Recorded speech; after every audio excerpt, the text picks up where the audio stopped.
May 2020, Bamenda Cameroon. The coronavirus pandemic hits the city in the heart of a 3-year-old armed conflict. Face masks and hand wash stations are visible on the streets of Bamenda as a result of preventive measures rolled out by government.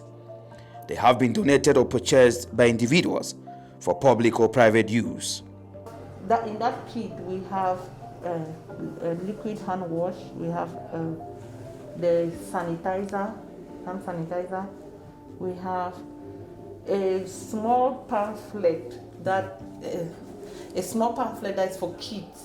We also have in it a CD that has some information, accessible information for persons with disability in sign language. Community Impact for Africa within this framework saw that the government and other organizations had done a lot to fight against COVID-19, and we discovered there was something that was lacking.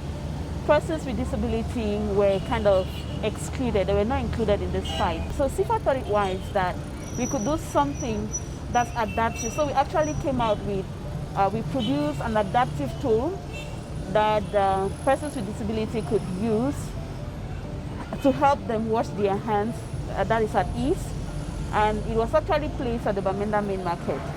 This desire to stay safe and save the lives of others is driven by coronavirus prevention campaigns carried out by the local and international media accessible to people in this city. Here the media largely takes credit for awareness creation on the pandemic. So the first thing we had to do was to come up with an online campaign against COVID-19, and one was centered around debunking some of the issues centered around COVID-19, and we had to talk to the community about not listening to fake news, to news that they consider COVID-19 as a scam or even as a joke. And on the other hand, we also centered our messages on how they can actually prevent themselves from the COVID-19 pandemic. Another issue we also focused on was to see how our news updates during each week, Mondays to Fridays, can feature developments on the COVID-19. So each time we have our radio station, for example, like CBS Radio Bamenda, we have a slot wherein we educate our listeners on the COVID-19 pandemic, centering most of the topics on some major areas that can actually be handled when it comes to the COVID-19 pandemic. We are doing what we need to do to guard against the pandemic in our region and in the country. As far as the pandemic is concerned, later on realized that parents have been displaced. I even recently had an encounter with a girl of 15 years old, an adolescent, who is an IDP from Banso. She shared her story with me. She said, as a result of the conflict, the mother died. She's never known her father, so she has to come to town here. You can imagine how vulnerable a child like that can be. I mean, who is her voice?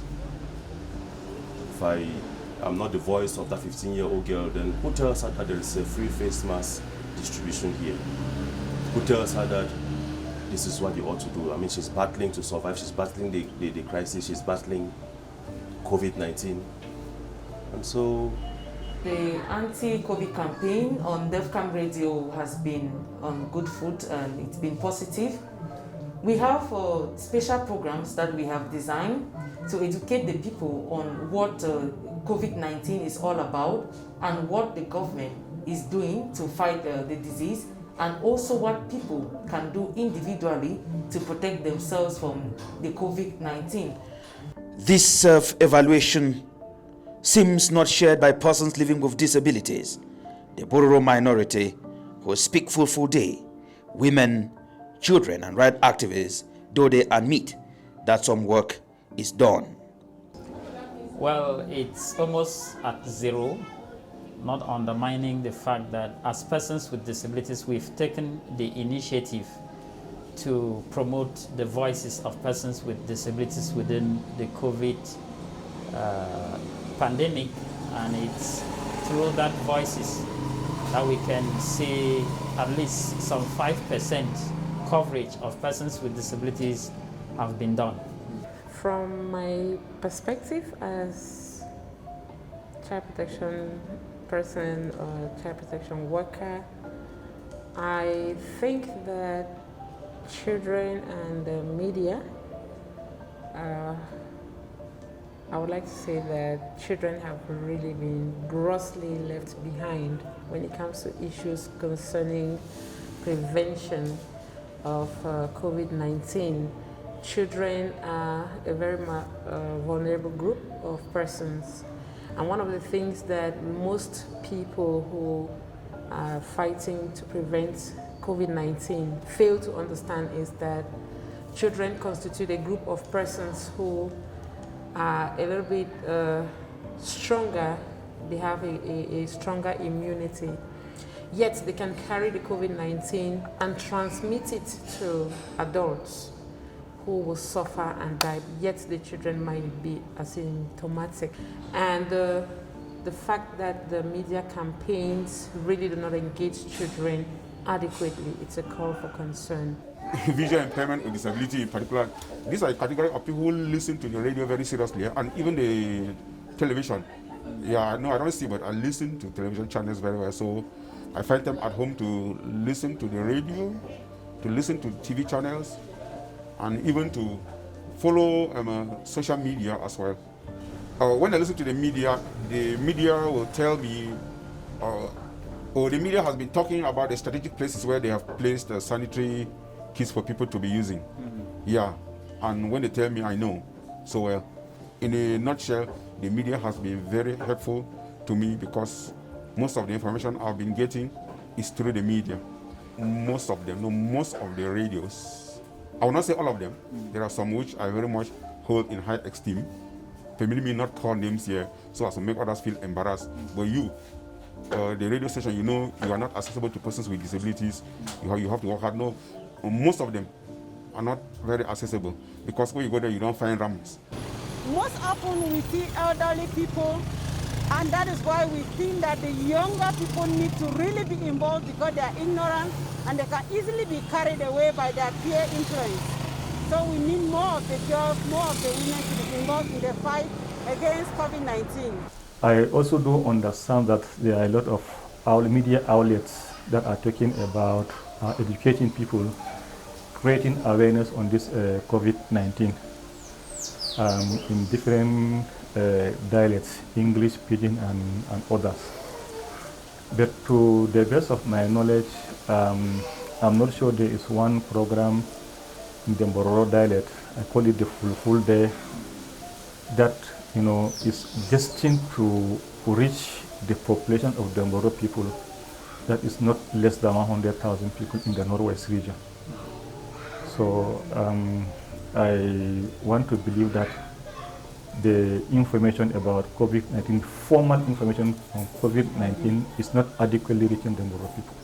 When you look at 90% of the media houses who talks about the COVID-19, you will discover that most of them, they don't really take that part of persons with disabilities. You don't mostly get above it.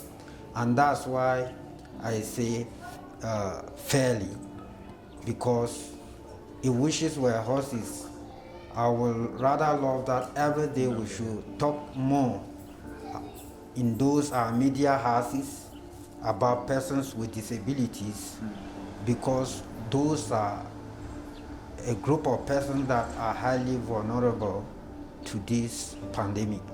The media here admits weaknesses in the largely non-inclusive coronavirus pandemic prevention campaigns, but finds it difficult to say why.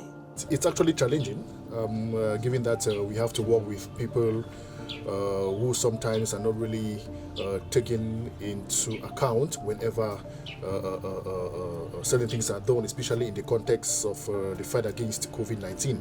It's been difficult because whenever you meet them, the first thing they make you to understand is that they feel abandoned.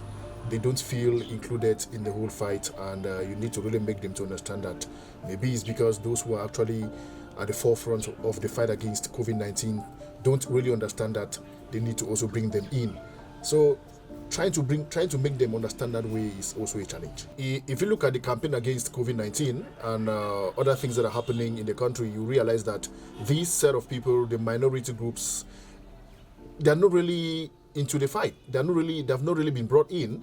You only see them when kids are taken to them. You only see them when maybe politicians are going to give them anti-COVID-19 kit.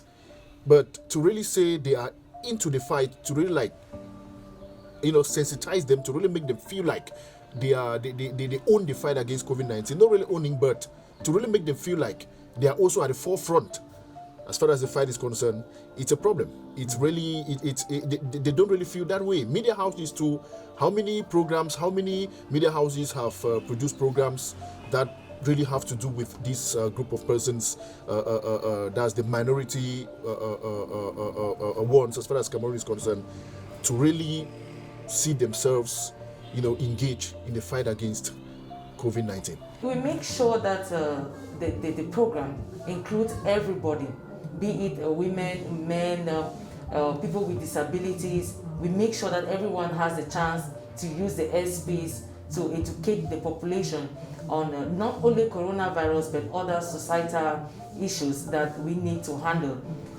But so far, when we talk about inclusiveness, we have more men than women who actually participate in programs, because it takes time to bring women to participate in programs. You always need to inform them in advance, because they have one or two things that they have to do. And many women don't feel courageous enough to come on air and talk about current issues in the society. So we do our best to make sure that the platform is a safe space for everybody to air their views. It's quite challenging because sometimes, like you said, I mentioned the first challenge, to get the parental consent, to get equally sometimes the women to speak. Considering we're in a special context where before, first of all, the crisis already, the people already are afraid to speak. So they don't want to come out. They don't want maybe their relatives or other friends to know that this is exactly what they are going through. And sometimes away from COVID-19, for cases of GBV that I mostly talk about on my blog, let's say the case of domestic abuse, for that matter, women just want to protect their marriage. That's an excuse that I get, and so they are not open up. So to get some of them to tell the stories in a way that will affect change, it's very challenging. Very, very challenging.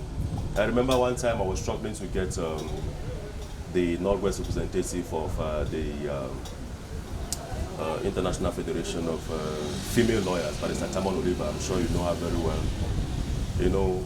To open up on some of the things when I was doing a story on domestic abuse one time.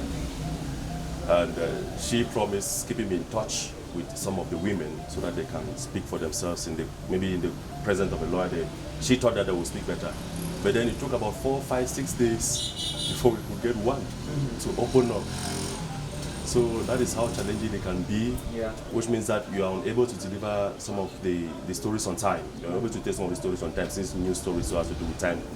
You're able to tell some of the stories on time, and sometimes another problem too is follow-up. I had a case where I did the story. It got complicated at a certain level because it got to the court and some political bigwigs were involved in the case. And at some point, it was even the survivor that told me to drop it. Okay. And you had no choice. You have no choice. You cannot be the law. We are only journalists who want to be the voice of the voiceless. But at the same time, it's vexing. But then you have no choice. When we were producing, first of all, the public service announcements, one of our areas was in the aspect of persons with disabilities, making sure that even the measures that have been put in place should be very, very inclusive. So we had even sports and public service announcements that actually hammered on the fact that whatever is being dished out as information, as even the COVID-19 kits, should actually be inclusive in nature, targeting the vulnerable population, especially persons with disabilities. We have also had the cases whereby we have done short news reports where we get to talk to even the persons with disabilities to know how far this has also been like an experience to them. They share their experience to see how far these COVID messages, the COVID kits, how they reach the entire population, how much of it is suitable to their conditions. So we do all of these stories to raise the consciousness of the actors who are out there dishing out information and the kids to know that there are these sets of persons that we should never forget when it comes to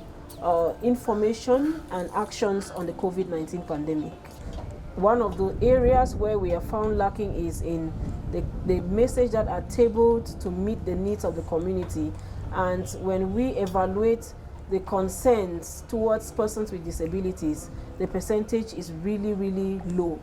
And that is why sometimes when I even meet these persons with disabilities, I don't lose one opportunity to talk to them, because sometimes when you just get the news from every other place, you want to feel that honestly you have gotten everything. It's also good to talk to the persons with disabilities. And so I talk with them, and then I also compared with the reporting that I find around, not only within the Northwest, but across the national territory, with the auto-critiques that we do with the reports. We discover that reporting centered around persons with disabilities is really, really below average. The minority groups seem to have the answers as to why the media is not giving them a voice in the coronavirus prevention campaign like other campaigns. We've had children play a role in ensuring that they educate their peers about social distancing, about hand hygiene, about wearing their masks, about staying home, about making their time meaningful even while staying home, because we know schools are about to resume and they equally have to transition. And why not support those who are aging while at home? So I can share a CD with you such that you can have a copy of what we are doing to engage children meaningfully.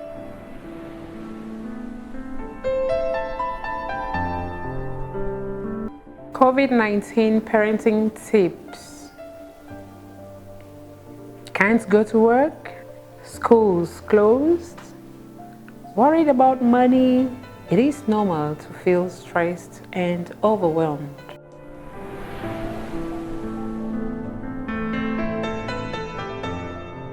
Mom, I know you are a great scientist, and I told my friends that you will soon find a cure for the coronavirus. Have you already found it? Not yet, my child. You know, the coronavirus is so tiny, and like other viruses, it's always very difficult to be able to have a cure for them. At the point where we are, there is no cure yet. Many children are at home, yet the media is focusing on the rates, maybe the number of cases that are being recorded, or the number of people who are responding, or the number of deaths, or the number of prevention activities, the PPEs that are being provided to people, the health facilities and what have you. But children have not been adequately engaged, or let me say, there are no direct interventions that are there focusing on children, the fact that they are at home. It's about changing perceptions. People's attitude towards persons with disabilities to a greater extent is that the forgotten tribe, and most of the time people don't pay attention, and the resources to do all the work that we have to do is actually a great challenge, because you know, to reach out to those with hearing impairment or speech impairment, the deaf in general, needs a lot of resources for you to hire sign language interpreters, get good video people to be able to carve out messages that will speak to them, and that we don't have the resources to do that. I will tell you that here in Bamenda, the media organs in Bamenda, most of them, I'll rate at 80%, they are very, very disability friendly. Okay. I must confess. So to the extent that whenever we approach them for any of our activities, even if they're asking us for a token, by the time we express our genuine worries that persons with disabilities, we are not income earners per se. They always listen, and at times they will give us some airtime over their radio station. So thumbs up to the media family in Bamenda. They have been doing a marvelous job so far as assisting us in most of our campaigns. Listening to the radio houses, I am privileged to listen to certain dialects within the grasslanders, we call them the Grafi, other dialects, reaching the targeted population. That has not happened with the Moro people, but I cannot really say why is it not happening, but I know that the information is really shallow. They need to come closer to media houses or radio stations to let us know that they need space to air their views or to talk about not only coronavirus, maybe issues too relating to them, their challenges. So the radio welcomes everybody. It's true, Defcam Radio is a commercial radio, but we as well, we do community activities, we do engage the community in such a way that we promote peace and also stability in the Northwest region. Please, if you are a woman, you are a victim of whatever abuse, economically, psychological, physical, or if you feel like we are the media men or the bloggers, the television owner, we are not giving you the space enough, please say something. Say something, because we might be sitting thinking that you people don't want to speak, whereas you want to speak. And maybe you feel like the place is not safe enough. Come to us. I think that we can be able to create maybe a safe space and then respect maybe the confidentiality clause. Well, I think I've attended 1 or 2 programs with persons with disabilities and have even given them my telephone number, asking them to call me at any time that they think they can use the radio to pass out their messages. So it is not left for them to actually use that opportunity. But I must confess that very few have used the opportunity. I'm not going to sit here and lie and say that the media in my country is not money-minded. I'm not going to lie about that. We need the finances to run the radio stations, the television stations, but we cannot be doing that at the detriment of the needs of the vulnerable persons and the minority persons in the minorities in our community. So I think that comes into play, and I'm sure it's a mindset that we want to change, and that is why we're even doing this particular program. It comes into play, and it is my wish and duty that other media houses, other bloggers, will learn to realize that the needs of these people needs to come first before any other thing, even though we need the money to sustain most of the structures that we have. And I've tried to find out from media organs why they do such things, and they made us to understand that. They made me to understand that they also have bills to settle, and that to just give space like that, even though it is some kind of, trying to also give them a voice, but they also need to take care of electricity bills, production fees, and many others. So the little they ask from them, even though it's not really that much, the little some of them say the little they ask from them is just to take care of that, take care of those things, which to them is not really much. It's not really much, but there are moments where, in as much as it's difficult, they just do it the way they can do it. Away from money, there are other intrinsic values that make for good inclusive content in the media and should be used especially by public officials when addressing issues of public interest. I was taken aback some few days ago when the head of state was addressing Cameroonians. I expected to see somebody doing the interpretation, sign language, but I didn't see it. And I was like, is it that the head of state is not aware that we have people who have hearing impairment who also wanted to really follow him talk?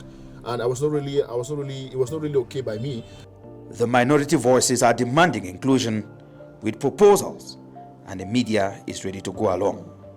If you cannot look to the needs, especially those with mental impairment, they will remain a threat to the transmission of this COVID, because we will do all the protection we have, but they are there in the street left on their own.